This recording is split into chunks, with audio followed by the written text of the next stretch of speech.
Hi guys, welcome to my channel Tharani official. ముందుగా అందరికీ వినాయక చవితి శుభాకాంక్షలు. ఈరోజు వీడియోలో మా ఇంట్లో జరుపుకున్న వినాయక చవితి వ్లాగ్ అయితే షేర్ చేస్తున్నాను.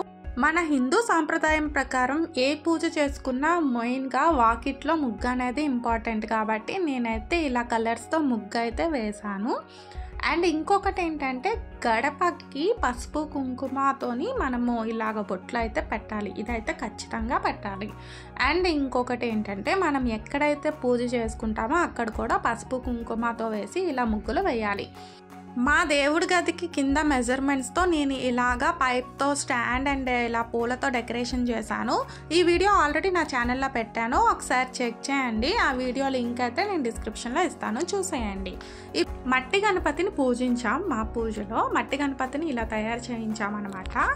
అండ్ ఇప్పుడు ఒక పీట పెట్టి పీటని పసుపు కుంకుమతో అలంకరించి దాని మీద రెడ్ కలర్ క్లాత్ పరిచాను. అండ్ దాని మీద బియ్యము పసుపు కుంకుమ వేసి ఇలా వినాయకుడిని ప్రతిష్ఠించాను అనమాట.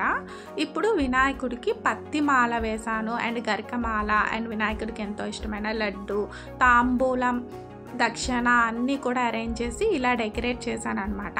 మెయిన్గా వినాయకుడికి 21 పత్రాలతో పూజ చేస్తే మంచిది కాబట్టి మార్కెట్లో దొరికిన పత్రాలతో అలా బ్యాక్ సైడ్ డెకరేట్ చేశాను. అండ్ మామిడాకులు, దీపాలు, పసుపు గణపతి, అక్షింతలు, పసుపు కుంకుమ, పళ్ళు, మెయిన్గా వినాయకుడికి వెలగకాయ అంటే ఇష్టం కాబట్టి అది కూడా తీసుకున్నాము. అండ్ అరిటాకులు, పూలు, పత్రి, కొబ్బరికాయ, ఆచమనానికి వాటర్, పూజకు కావాల్సినవన్నీ కూడా సిద్ధం చేసుకొని వినాయక వ్రతకల్పం బుక్ కూడా పక్కన పెట్టేసుకున్నాను. ఇలా మొత్తం కూడా అరేంజ్ చేసి ఇలా రెడీ అయ్యాను అనమాట. పూజ రోజు హాఫ్ సారీ కట్టుకొని ఇలా బ్యాంగిల్స్ అట్లా ట్రెడిషనల్గా రెడీ అయ్యా. అండ్ ఇప్పుడైతే పూజ స్టార్ట్ చేద్దాం. దీపంతోనే ఏ పూజ అయినా స్టార్ట్ అవుతుంది కాబట్టి దీపం వెలిగించేటప్పుడు ఇక్కడ పైన డిస్ప్లే చేశాను కదా, ఆ మంత్రం అనేది చదువుకుంటూ మనం దీపం అయితే వెలిగించి ఒకసారి అలా నమస్కారం చేసేసుకోవాలి. ఇప్పుడు మనం పూజ అనేది స్టార్ట్ చేయాలన్నమాట.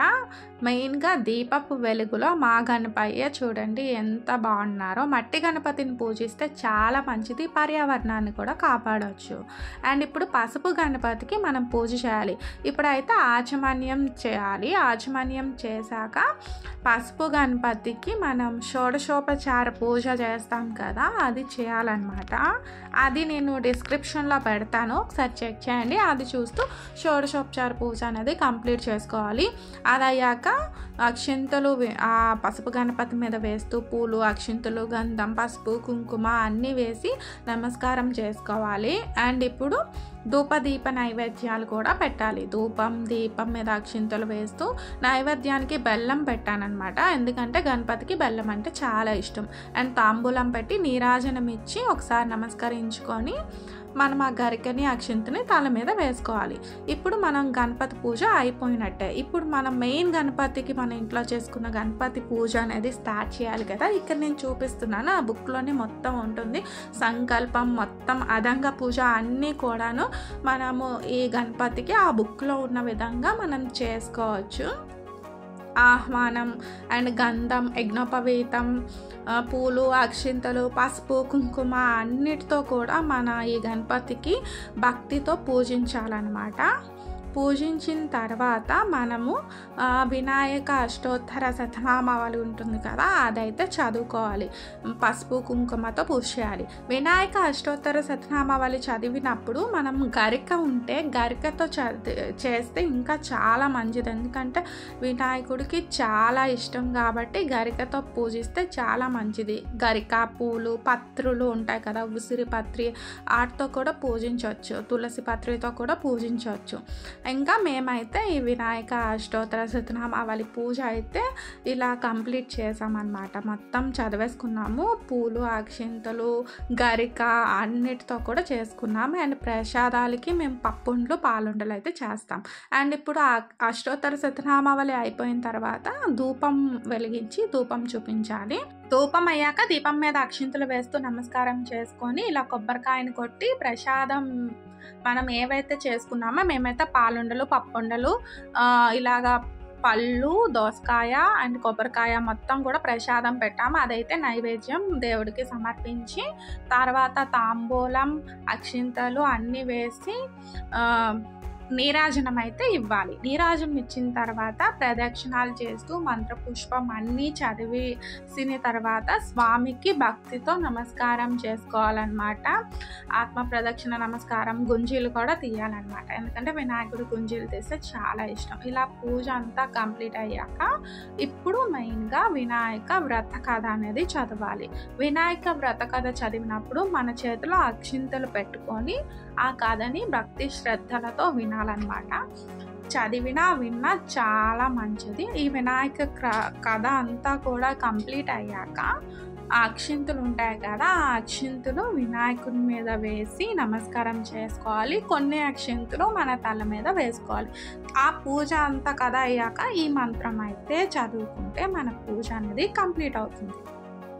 మంత్రహీనం క్రియాహీనం భక్తిహీనం గణాధిపా యత్పూజితం మయా దేవా పరిపూర్ణం తదస్తుతే అనయా ధ్యానవాహనాది షోడశోపచార పూర్వక భగవాన్ సర్వాత్మకః భగవతి సర్వాత్మకః సర్వం శ్రీ గంగా పార్వతి భ్రమరాంబ సమేత మల్లికార్జున స్వామి సుప్రీతా సుప్రసన్నా వరదా భవంతు.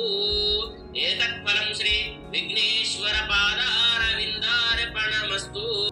ఇప్పుడు కొన్ని అక్షింతలు చేతిలో తీసుకొని వాటర్ కూడా వేసి దాన్ని ఇలా కింద పళ్ళెంలో విడిచిపెడితే మన పూజ అనేది కంప్లీట్ అయినట్టే.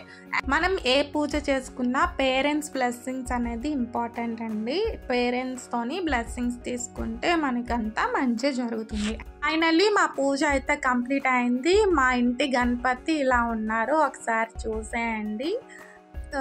ఐ హోప్ మీకు ఈ వీడియో నచ్చిందని అనుకుంటున్నాను. నచ్చితే లైక్ చేయండి, షేర్ చేయండి. మా పూజ ఎలా ఉంది అనేది ఒకసారి కామెంట్ చేయండి. మా ఛానల్ని సబ్స్క్రైబ్ చేసుకోండి అండ్ బెల్ ఐకాన్ క్లిక్ చేయండి సో దట్ నేను తర్వాత ఏ వీడియోస్ పెట్టినా మీకు నోటిఫికేషన్ వస్తుంది.